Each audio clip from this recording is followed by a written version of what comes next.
Hello everyone, this is Warhawk Beyond 2040, bringing to you some very sad news from the world of music, where it has been announced that legendary jazz bassist Gary Peacock has sadly passed away at the age of 85 years old.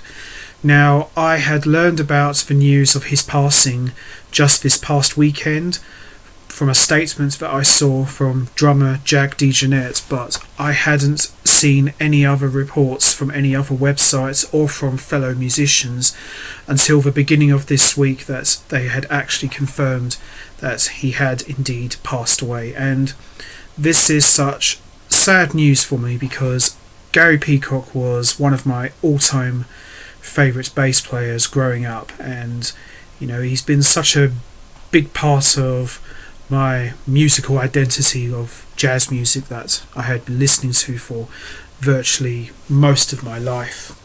And the first time that I heard of Gary Peacock was on a Thomas Stanko ECM Rare Room, where Gary Peacock was featured on a track from his solo album that Thomas Stanko played on, and that album was called Voice from the Past Paradisium, which featured himself, Thomas Stanko, Jan Garbarek and Jag DeJohnette. And Gary Peacock's playing on the bass was not something that I'd been very familiar with, because by that point I'd always identified bass players as playing electric bass and wasn't very familiar with the acoustic side of bass playing just yet. So Gary Peacock was one of the first guys that I heard play acoustic bass, and a few years after I bought my first ever Keith Jarrett album, which was called The Out of Towners, and it featured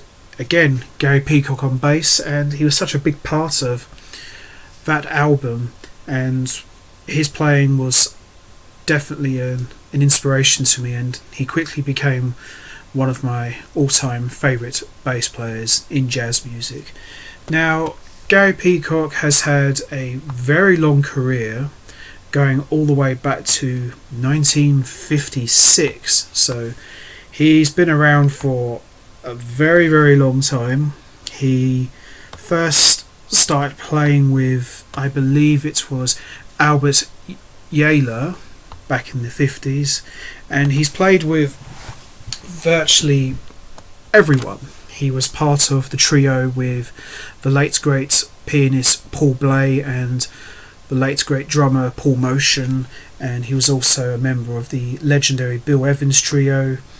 He's collaborated with many musicians: pianist Marilyn Crispell, Jan Garbarek, Charles Lloyd, Thomas Stanko, Mark Copland, you name it. He's played with just about everyone.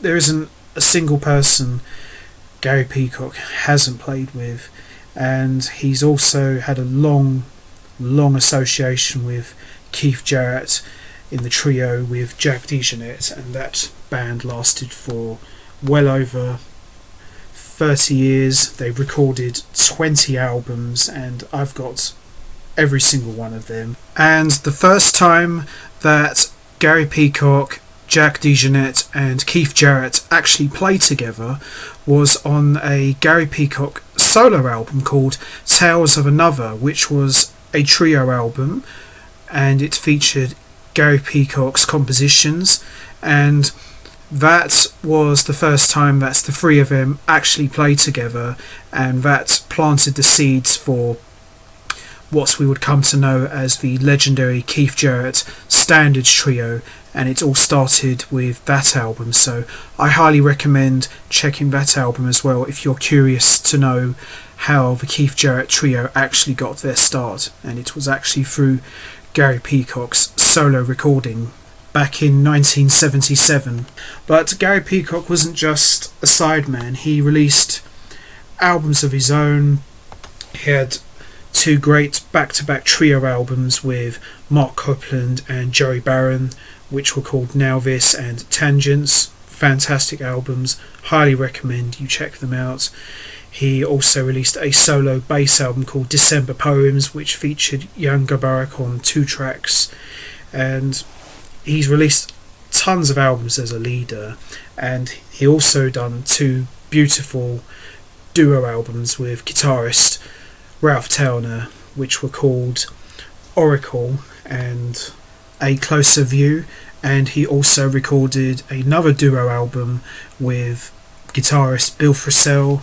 He's worked with trumpeter Pally Mickelborg, Art Land, Elliot Zygmunt. He's played with just about everybody, and he even done some live gigs with Pat Metheny during the 80-81 tour in 1981. So Gary Peacock's played with just about everybody, and there isn't a single person he hasn't played with. He also played with Claire Fishner, and they recorded 2 albums back in the early 60s, First Time Out and Surging Ahead.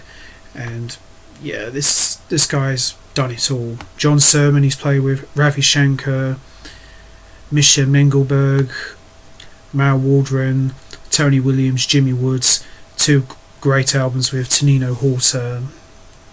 And he's got a very distinct sound as well. When you hear Gary Peacock, you know straight away it's him. And pianist Marilyn Crispell described him as a sensitive musician with a great harmonic sense, and I couldn't agree more. And it is a real shame that he's no longer with us, and I never really got to see him live because he never really played here much. I mean, I think he did play here a few times with Keith Jarrett over the years, but I never got to see him, so I always wanted to see him, but sadly that's not going to happen. But